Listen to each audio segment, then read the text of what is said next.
I'm not sure if you guys have noticed, but recently the Ricoh machines have been down a lot less, and that's partly due to this improvement right here. So in these like Ricoh printers, there's a secret service code. You press reset 80 61 82, and then you hit clear. So this is a service menu that I use for, checking my PM counters, resetting parts and all that good stuff. But within that, there's also a little setting right here. It says parts exceeding target yield. So if you click on that, that'll tell you every single part in the machine that has already surpassed its limit. So I have this little like Death Star right there. And you can see on our machine, it's mostly filters. So it's really nothing to worry about.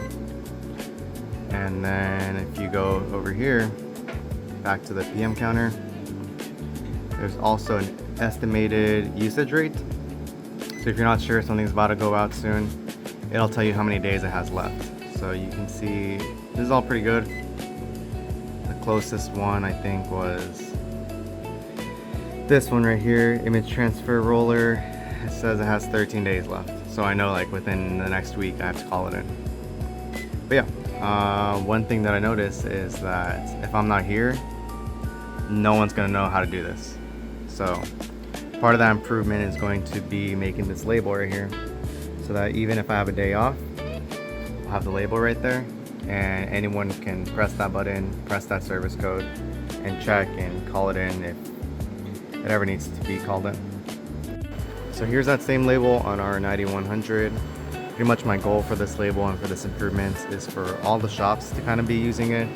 That way, instead of being reactive with our calls, we are a little more proactive with those service calls. That way we're eliminating downtime and we don't have to wait for parts or for the service techs or anything like that.